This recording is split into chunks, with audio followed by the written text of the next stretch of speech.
Hello.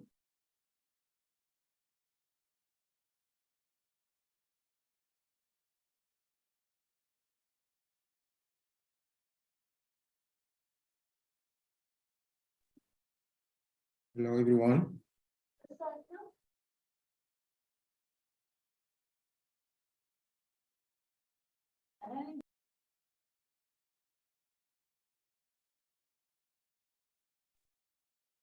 Yes, Chabi, you can start. I think I see the participants are already in. Okay. Okay. Okay. Can I start now? Yes, you can go ahead. Okay, thank you very much.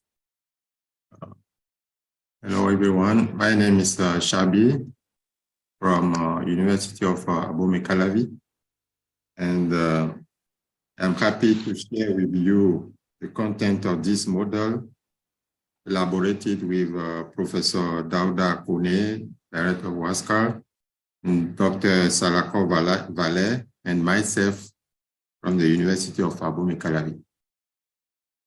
This model will be given in 3 sections, and I will be doing the session 1, Professor Kone, the session 2 tomorrow, and on the last day, session 3 will be delivered by Dr. Salako Valet.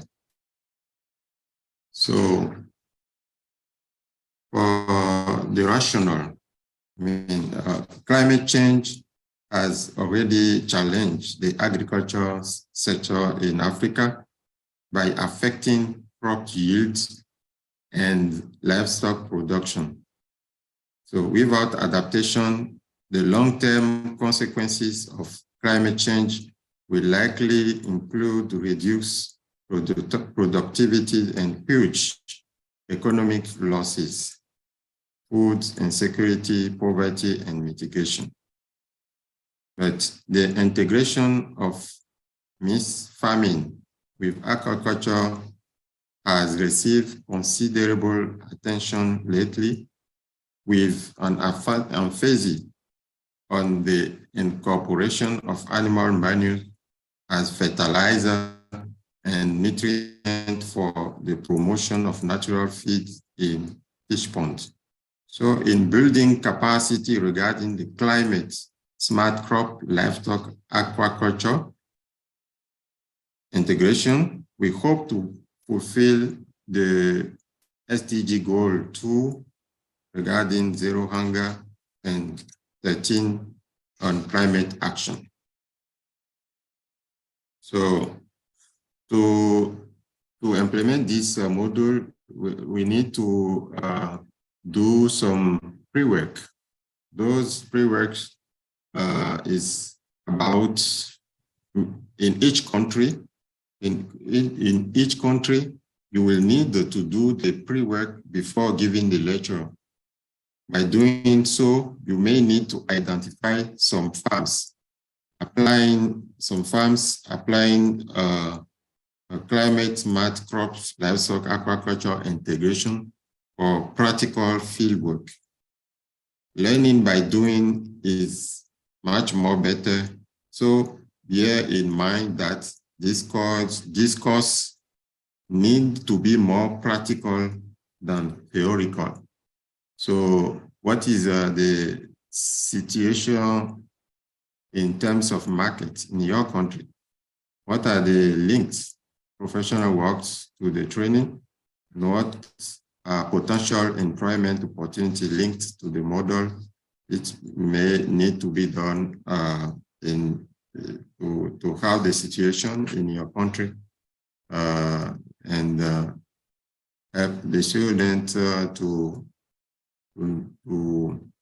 build competency regarding the market. So this model aims to develop knowledge and understanding of agriculture as dynamic and interactive system that use crops, animals, and fishes to produce food for livelihood improvement. And we have actually 4 learning outcomes. first one, apply principles of climate smart agriculture to improve the sustainability of crop, livestock, aquaculture systems. Understand a case study of integrated learning system and come up with your own observations improving the systems. The third one, assess environmental health risks from a crop, aquaculture, livestock integration system. Finally, advise on the management of social, economic, and environmental challenges pertaining to crops, livestock systems. So for this course, students attending this course should have a basic background in biology, agriculture science, animal science, applied aquaculture, agribusiness. And the model will be delivered in 3 sections. The first one, impact of climate change on the crop, livestock, aquaculture systems. The second section, concept of the climate smart crop, livestock, aquaculture integration. And finally, environmental factors in aquaculture, livestock integration. So today we will talk about the first sessions and regarding the learning outcome. You may find some elements in each of the 3 sections. For example, for the learning outcome 1, we can get more information in section 1 and 2, but for learning outcome 2 regarding the case study, we have more, the session 2 will give more focus on that. And then in the learning outcome 3, it will be in section 1 and 3 to gather more information. And also in session, in learning outcome 3, is related to session 2. So the model should be instruction interactive lecture.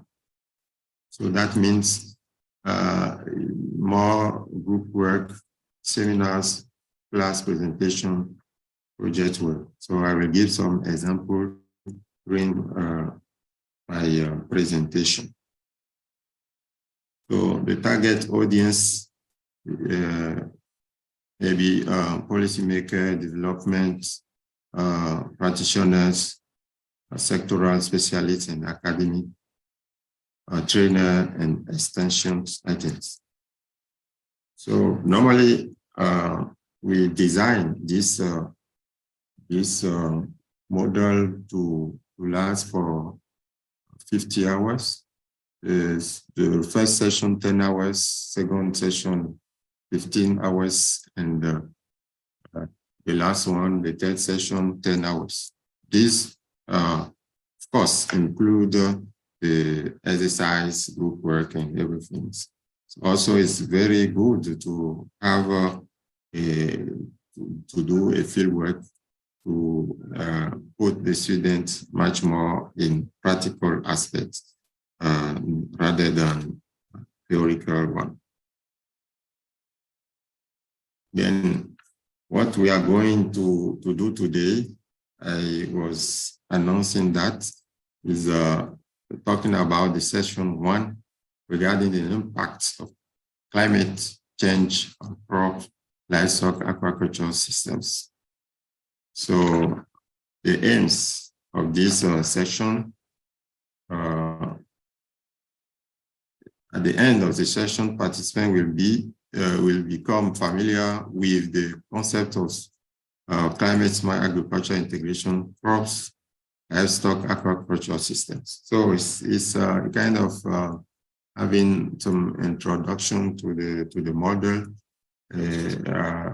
by defining some concepts and also give some case studies. So the content is as follows. Firstly, we will talk about the climate change in the context of agriculture, and then how does climate change affect crop production? How does climate change also affect livestock? Also, how it is with aquaculture sector.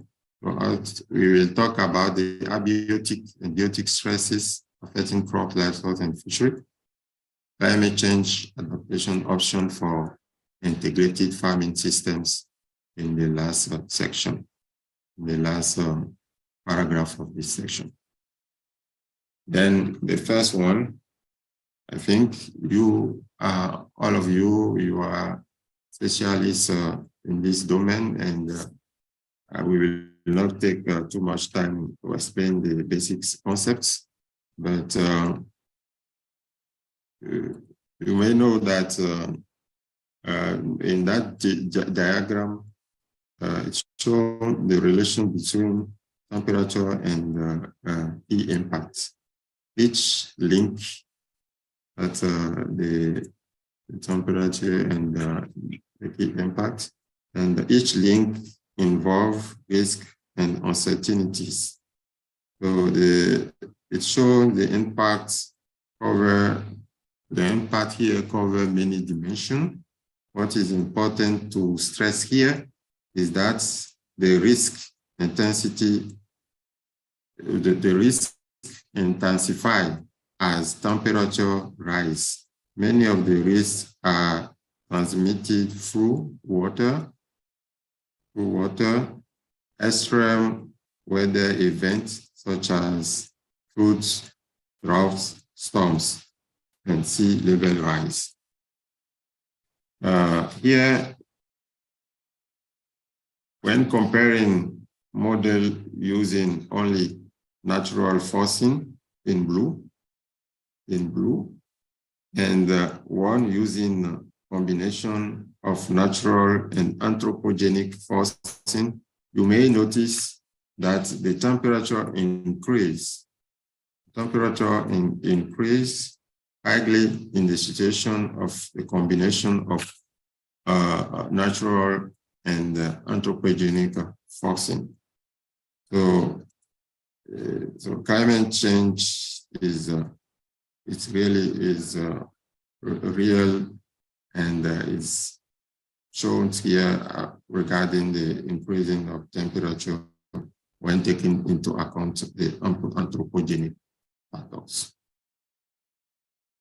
But here we have the top 12 countries most at risk regarding the 6 climate threats, droughts, floods, storm, coastal 1 meter, coastal 5 meter, and agriculture. Many African countries are listed and risky. For example, for agriculture, the top 12 countries listed here: Sudan, Senegal, Zimbabwe, Mali, Zambia, Niger, so on and so forth. But agriculture, forest and overland use was pointed out to be responsible for 44% of the greenhouse gas emission according to IPCC. Then we need really to take care of that in order to see how we can adapt our agriculture to reduce the greenhouse gas emission. But according to the projection of the climate change impact by 2050,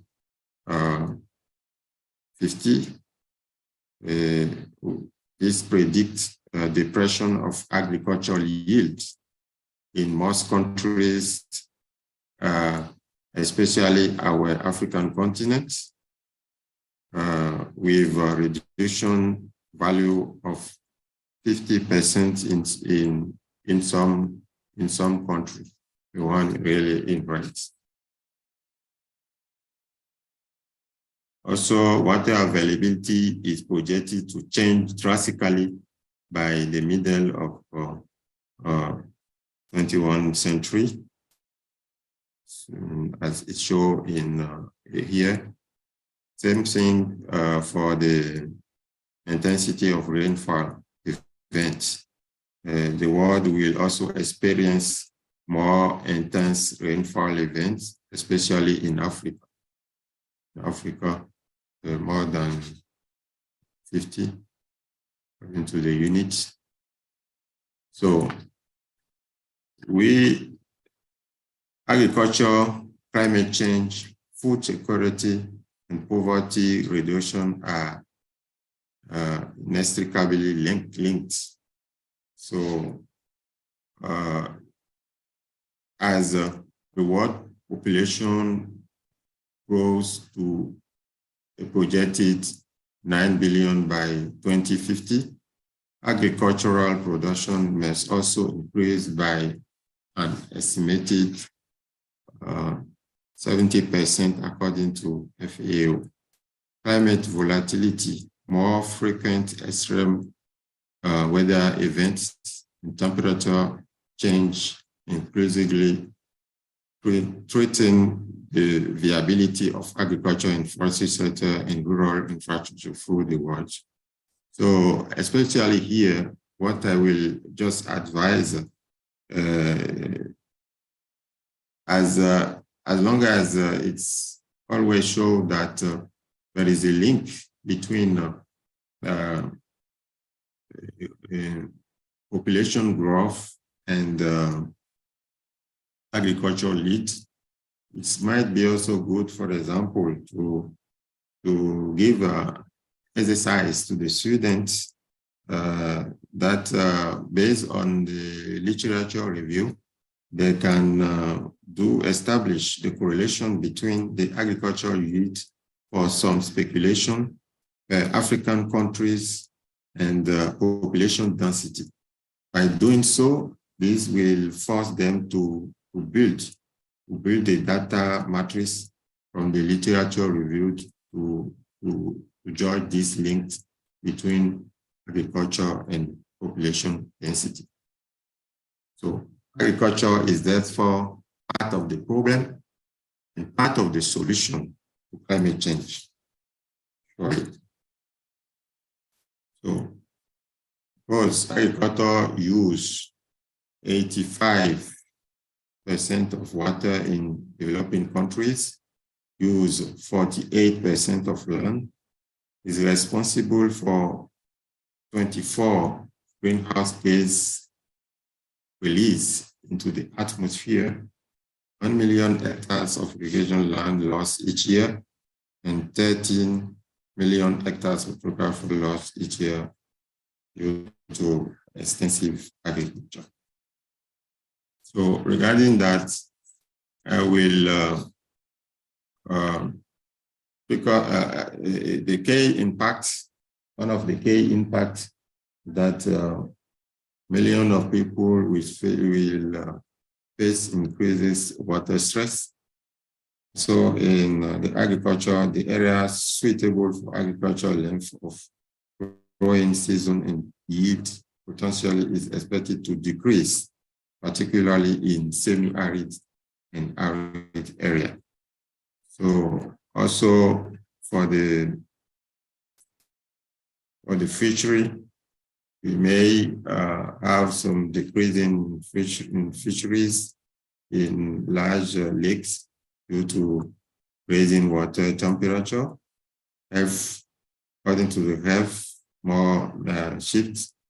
Vector-borne disease will shift, and so on and so forth. Well, let's talk about the vulnerability. vulnerability. Africa is particularly vulnerable. It's not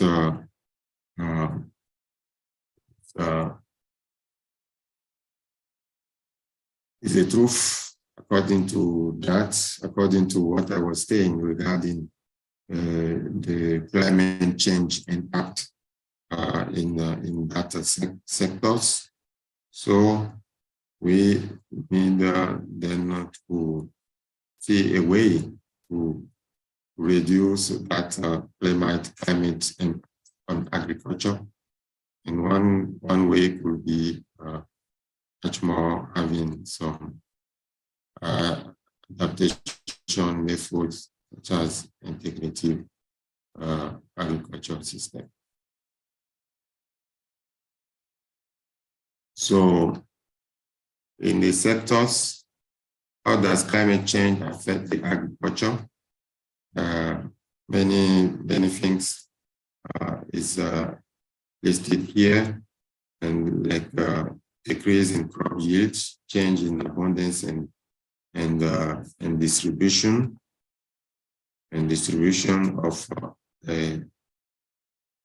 aquatic species, thermal stress and disease in crops and wildlife, change in forest productivities, increase in weeds, increase in food price, and risk to nutrition and food security, increase the use of pesticides leading to soil and water pollution.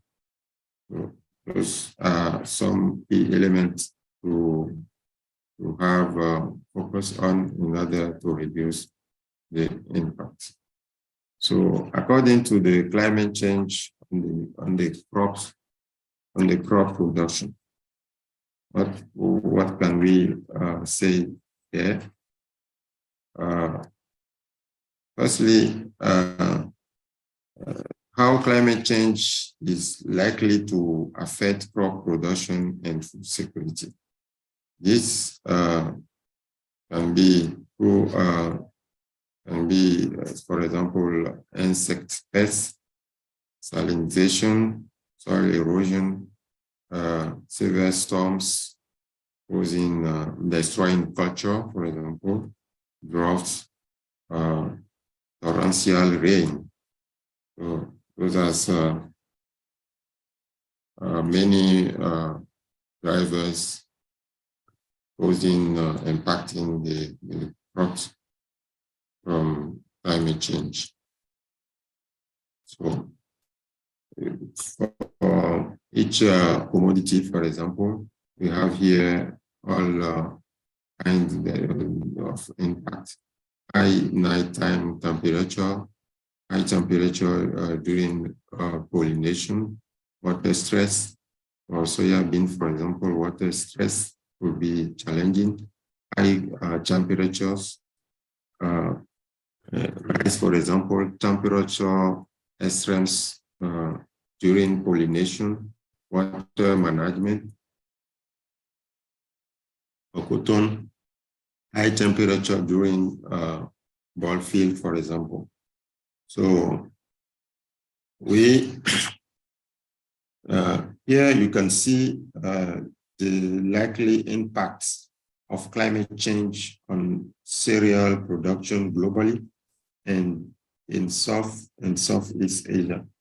The negative impacts of predicted decline in grain production will be exacerbated by anticipated population increase. And the recent assessment report of IPPC describes that the yield from 3 major crops is likely to change under climate change modeling.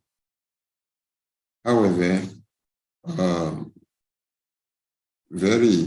it is a lot to, we have a lot of discrepancy in the literature regarding the impact of the climate change on crop yield. But all concludes on reduction of this of the crop yield. So here also, for example, just to force the student to read more about the subject, you can select a list of 10 publications regarding these aspects of impact of climate change on crop yields, and asking them to give a critical analysis on the paper and conclude on how to control this discrepancy in the literature. But how does climate change affect livestock? In many ways, of course, and I will just say, for example, it's responsible for 20% of gas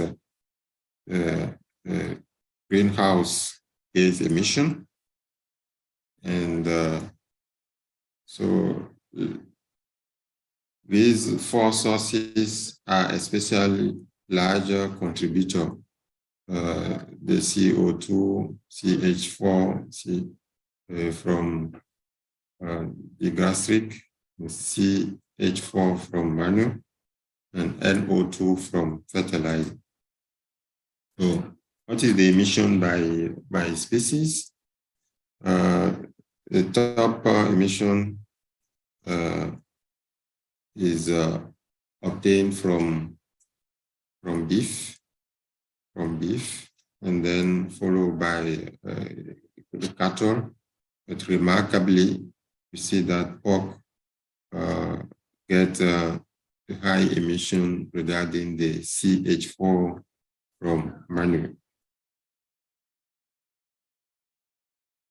So livestock production also contributes to climate change by reducing the capacity of existing carbon sinks as native habitats is converted for pasture use. The spatial distribution of methane emission from African domestic ruminants will expand by 2013 with more value in Nigeria, Niger, and South Sudan, Ethiopia, Uganda. So surely the livestock production is vulnerable. For example, about the feed grain and forage, we may notice decreasing in quantity and quality for animal heat, humidity stress, humidity stress, reduced growth, reproduction. Regarding the disease pests, we have frequency, intensity, and distribution worldwide. So no stress to the livestock when the temperature is around 21 to 30. But now we are getting more and more in some region where it used to be around this interval.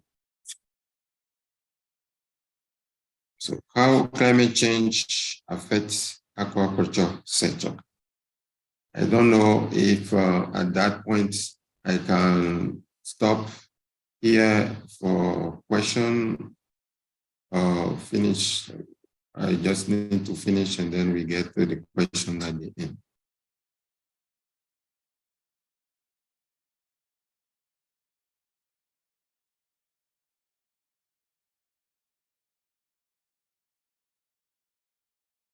Hello? Okay. Prof, I think you can continue and finish. Okay. And then we'll ask question. Okay. So how does climate change affect aquaculture sector?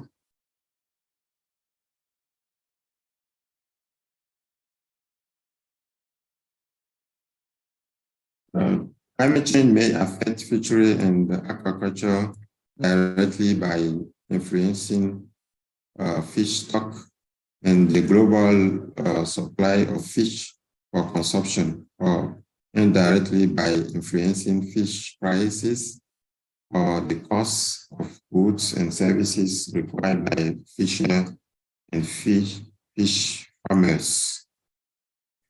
The risk of water availability might affect fish production also. But climate change, here we have the driver, the driver, biophysical effects and implication for fishery and aquaculture. So here for this table, I will request to ask the student to fill the table according to the literature review. What are the drivers of the climate change impacts on fishery and aquaculture? And for each driver, we will have to give the biophysical effect and the implication for fishery and aquaculture. This also to force them to read more and reinforce their skill regarding the topic. For example, drove as a driver imply low water quality and availability for aquaculture salinity change. As implication, we have the loss of wild and cultural stock.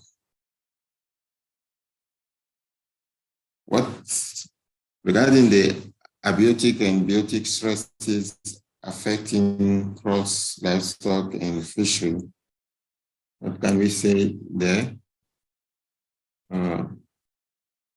Here we have those factors.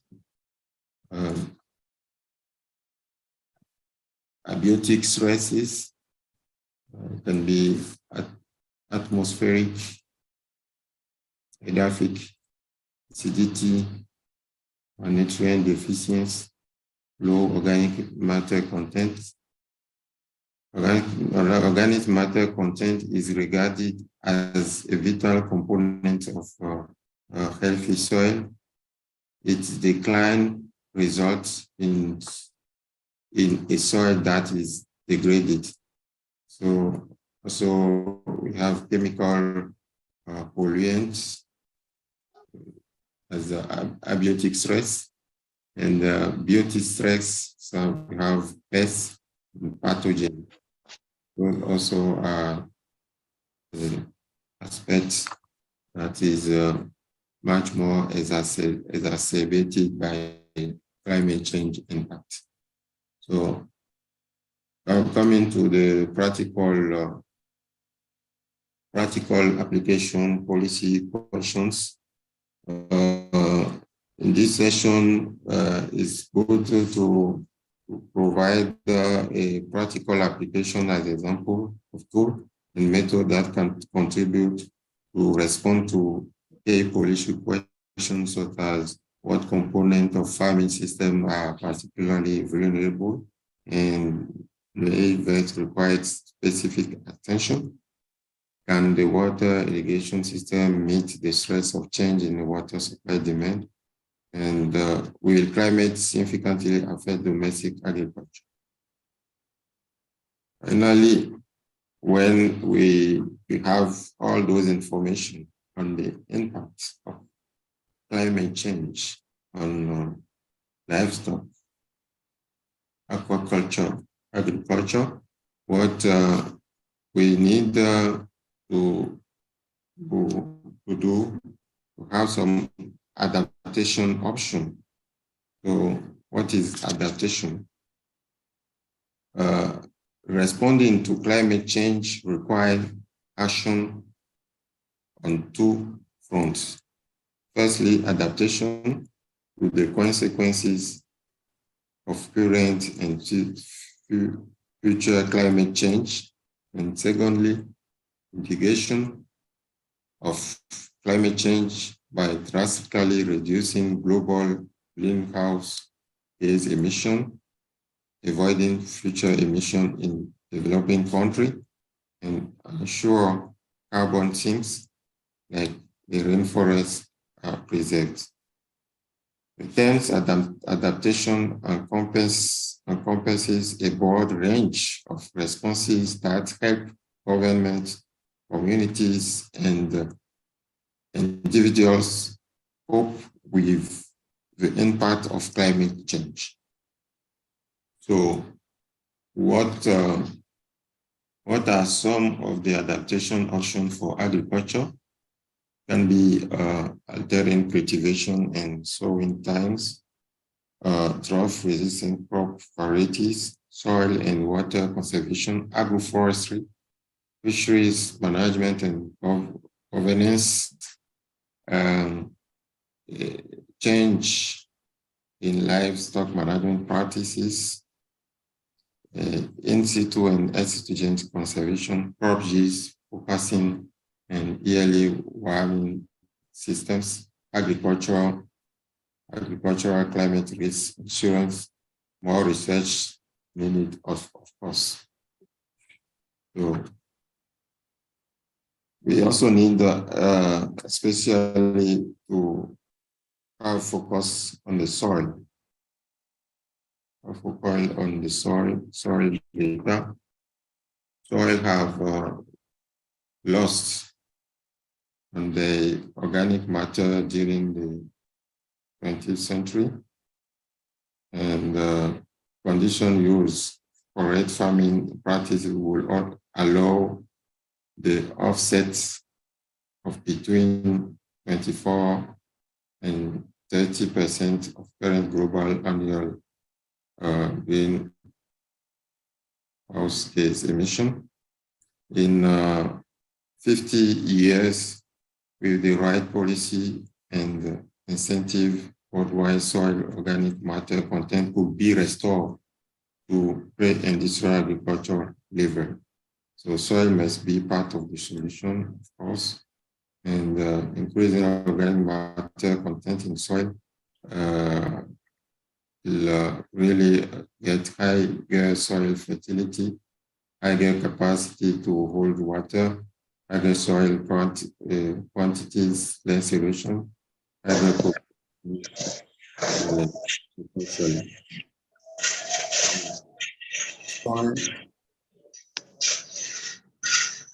are part of solution, as I was saying. The soil with water are part of footfall. So there are solutions for soil erosion, also climate change mitigation, climate change adaptation, better resistance to drought and flood, pest disease management, better control through biological activities. And for this, we really, it's like we need to go for integration systems where we use system crops, livestock, and aquaculture in integration system in order really to use as a good solution to mitigate climate change impact in agriculture sector. So as I was saying, this first session is designed to just to give a brief introduction regarding impact of climate change on agriculture sectors, and give a way to show more practice on more case study on crops, livestock, aquaculture in this section the section 2 of this module. So from here, we'll it's the end of the section, and we have some literature that you can also read if you want to have more information. So thank you very much.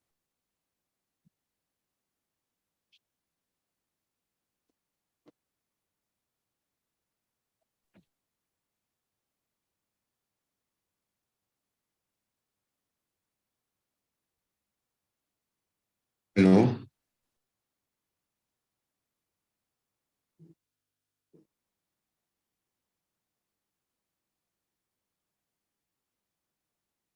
Thank you very much, Dr. Chabi, for the presentation. Perhaps now we can have a few questions from the participants. Feel free to comment and also ask a question if you feel you can supplement, you can ask a question. Yes, Ben, please go ahead. Oh, thank you so much. My question is, actually, I want to thank the presenter. Now, what are the indicators of climate smart agriculture? Briefly, what would be the benchmarks for ensuring that somebody is doing climate smart agriculture? Thank you.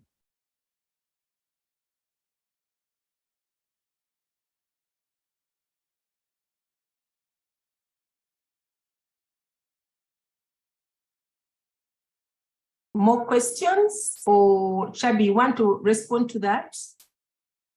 Okay.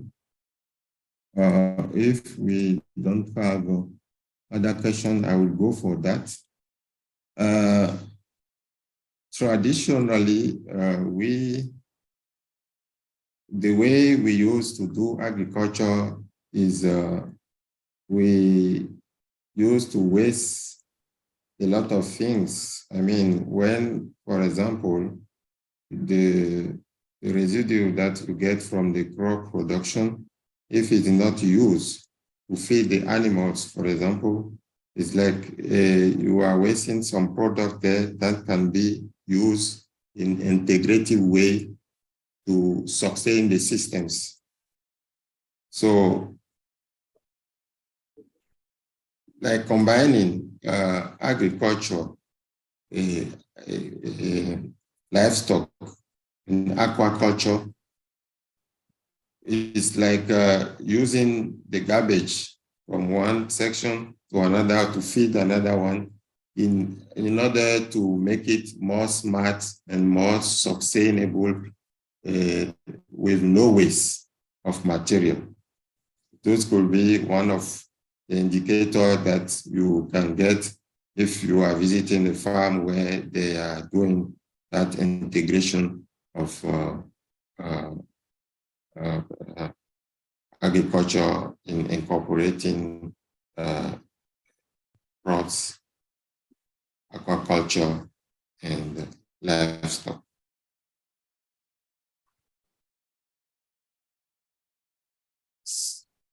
So you're looking at it as an integrated system, but are there other factors that would support climate smart agriculture? Yes. I know Ben has said it. Yes.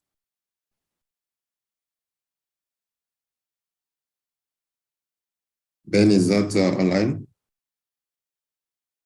Yeah, Ben is still online, but people are free to supplement on what you have said. But Ben also can add his expectation of climate smart agriculture. Oh, yeah, thank you so much. Actually, he has hinted the point because it's a way of doing this agriculture in a smart way so that you make maximum use of whatever resources and avoid the wastage of resources, and also be mindful of the climate environment that is available, respond to mitigation measures. I have got it right. Thank you so much. Okay. Thank you so much. Any more questions? Comments as well? Supplements to what Prof. Chabi has given?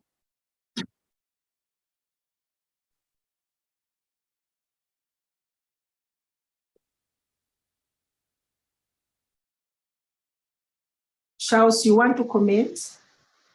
Yes, good day, everybody. I hope they are hearing what I'm saying. Yeah. Yes, we can hear you. Hello. Just to add to what others have said, you know, when we talk about climate smart agriculture, I think we also have to look at elements of climate. For instance, temperature.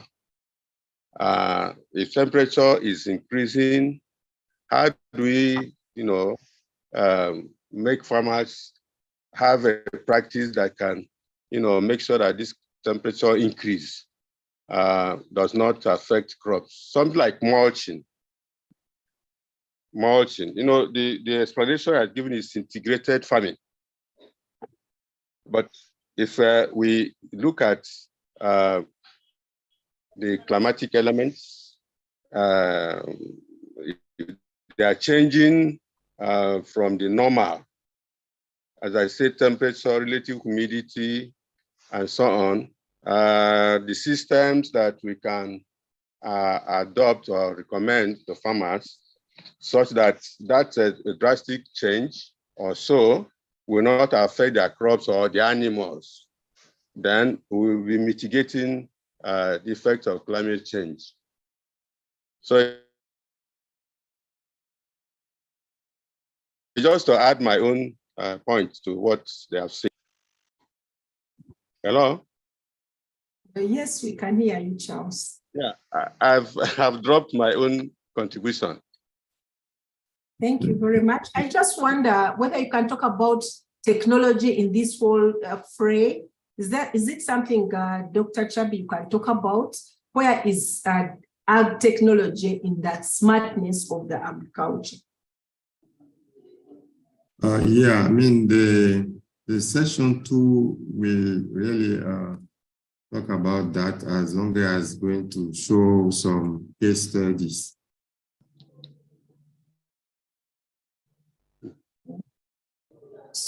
So that will be covered tomorrow? Yes.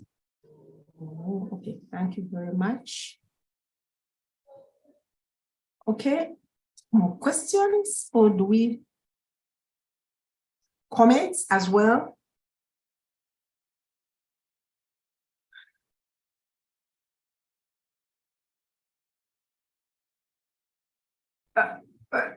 Prof.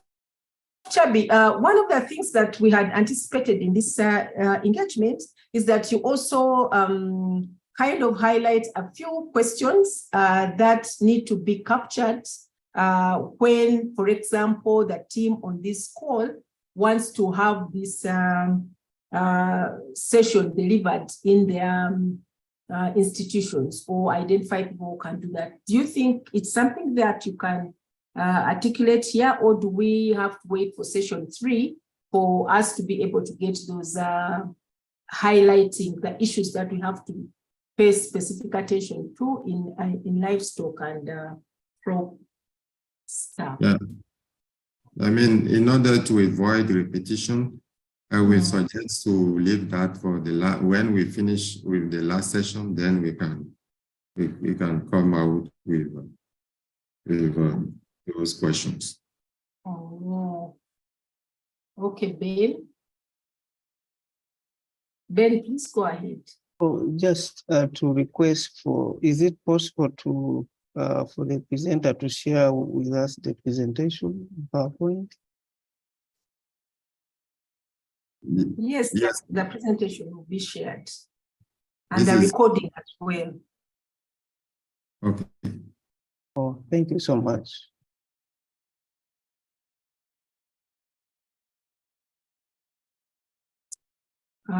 It appears either when there's silence, people have understood very well or have not understood at all. Yeah, also because it is the introduction, it's a kind of introduction to the model. So maybe tomorrow we can get more questions. Okay, maybe. So do I take it that that is the case? for the participants on call.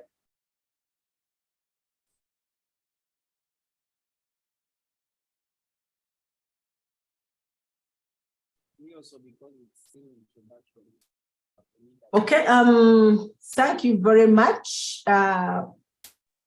Charles, do you want to say something?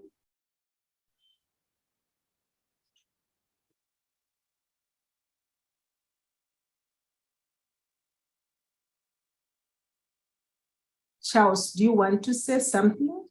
Yeah, it's just to add to what I think the last speaker said or something, you know, in any lecture of this kind, the take-home questions or whatever, that is what somebody expects that after, at the end of the lecture, for instance, what somebody would have learned will help in generating questions. Somebody will say, we expect that at the end of this lecture, if the questions are listed, have I been able to follow?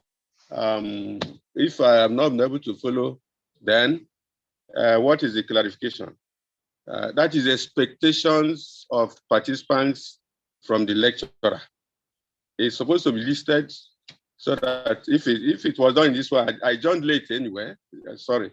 But I expect that by tomorrow, since we're shifting this thing, the first thing is this lecture or this topic, after the delivery of this topic, we expect participants to know this, know that, know this, know that, so that at the end of it, if we are not cleared by the presentation, then more questions will come. So that's my suggestion. Thank you very much. Okay, thank you very much. Okay, can I comment on that? Yeah, sure. I mean, at the beginning of the session, I presented the aim and also the expectation of sorry, I can see it now. I can say that I joined late. Sorry. Yeah. Okay, thank you. But I will share the PowerPoint with you. All right. Okay. Thank you. Okay, thank you very much. Ben, your hand is up, or is that an old hand? Yeah, Okay. just something more. Does the concept of climate smart agriculture be complete if you are missing an aquaculture component in the system? If you are what? If the aquaculture component is missing in the system, do we say, is that incomplete climate smart approach, or No. I mean, the best way is to get all those three components. But if already you are combining already two, like combining livestock and agriculture in smart way, it also can be see as a climate smart agriculture. So, I mean, it's not having three components together is not necessary before implementing climate smart agriculture. It's just to see the way you use the element in smart way to sustain the agriculture. So you can get the case study in the session 2 tomorrow. We show different systems of climate smart agriculture, where we have only integration of livestock and crop rotation, or livestock, aquaculture, and crops, and so on and so forth.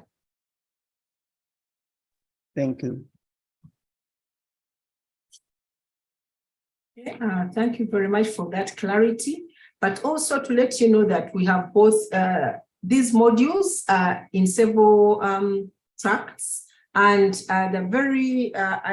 in June we shall be doing CSA and CIS basics that will give a more detailed dive in on CSA and CIS and how the different aspects come together for us to categorize these processes and practices as climate smart agriculture.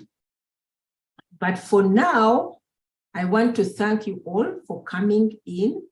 We shall share the materials and the recording so that in case you missed some of the issues, you'll be able to pick them up.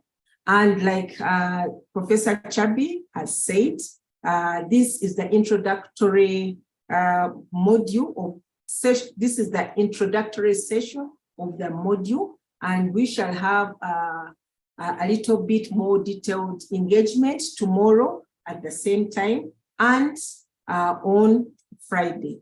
So thank you very much for coming, and thank you very much, Dr. Chabi and team, for putting this up so that we can share. We shall be letting you know the further processes as we continue in this engagement. Thank you very much.